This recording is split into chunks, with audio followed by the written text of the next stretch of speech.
బావా నువ్వు ఇట్లా ఏడవకు బావా, ఇంట్లోకి పోదాందా. చూడు బావా, కార్తిక్ బావకి ఎంత చెప్పినా ఇంటలేడు, ఇట్లా నేర్చుకుంటూ కూర్చుంటున్నాడు. నేను మనకి ఏమని చెప్పి ధైర్యం చెప్పాలి కళ్యాణి? అరే తమ్ముడు, ఎందుకురా అంతగానో బాధపడతాను? నువ్వు అట్లా ఏడుస్తానో చూడలేకపోతాను తమ్ముడు.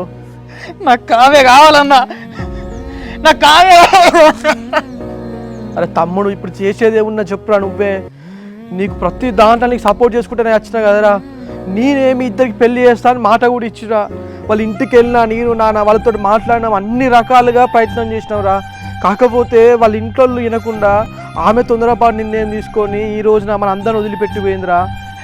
లేదన్నా, నాకు అట్ట కాలేంత వరకు కావ్యాన్ని మర్చిపోలేనన్నా. నువ్వు ఎట్లయితే వదిలేని పెళ్లి చేసుకొని హ్యాపీ చూసుకుంటున్నావు, నేను కూడా కావ్యాన్ని అలాగే పెళ్లి చేసుకొని హ్యాపీ చేసుకుందామన్నా. కానీ కావ్యాన్ని లేకుండా పోయిందన్నా, నేను ఎవరి కోసం బతకాలన్నా?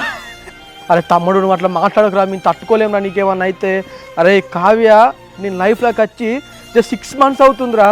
సో నువ్వు ఇవన్నీ నీకు కావ్య ఇచ్చిన మెమొరీస్లా గుర్తుపెట్టుకోగానే నువ్వు ఇట్లా బాధపడకురా తమ్ముడు. ఇన్ని రోజుల మీ ప్రేమ అనేది తమ్ముడు నీ జీవితంలో ఇది ఒక భాగం మాత్రమేరా, ఇదే జీవితం కాదురా తమ్ముడు.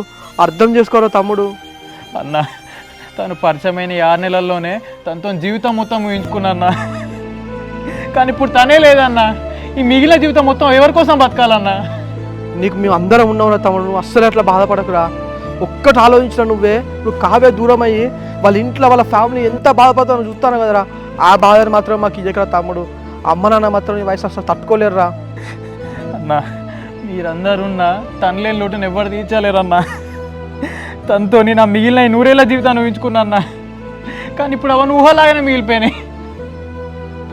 ఇప్పుడు కావ్య ఊరవతలకి వెళ్ళి ఆ మందు తాగి ఆ చనిపోతా అని చెప్పేసి నిర్ణయం తీసుకునే బదులు అదేదో మన ఇంటికి వచ్చిన మేమే హ్యాపీగా నీకు మ్యారేజ్ చెప్తాం కదా తమ్ముడు.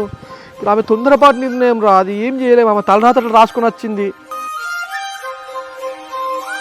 ఏంటి కార్తిక్, నీకు ఎంత చెప్పినా అర్థం కావట్లేదా? నువ్వు బాధపడేదే కాక మమ్మల్ని కూడా బాధ పెడుతున్నావు. వదినా, ఒకసారి నువ్వే ఆలోచించు. అన్న లేకుండా నీ జీవితం ఎలా ఉంటుందో అదోదినా నా పరిస్థితి. కానీ వదినా, ఆ పిచ్చిది నేనెక్కడ దూరం అయిపోతా అని చెప్పేసి నా కోసం తన ప్రాణం తీసుకొని ఎంత ధైర్యం చేసింది. కానీ నేను తన కోసం నా ప్రాణం తీసుకోవడానికి కూడా ధైర్యం చేయలేకపోతున్నా వదినా. అరే తమ్ముడు, ఒక్కటి మాత్రం గుర్తుపెట్టుకోరా, ఇన్ని రోజులు నీకు ఏ కష్టం రాకుండా చూసుకున్నా తమ్ముడు. మా ధైర్యమే నువ్వురా. నువ్వు మాత్రం ఎలాంటి రాంగ్ డిసిషన్ తీసుకున్నా మేము తట్టుకోలేమురా తమ్ముడిగా.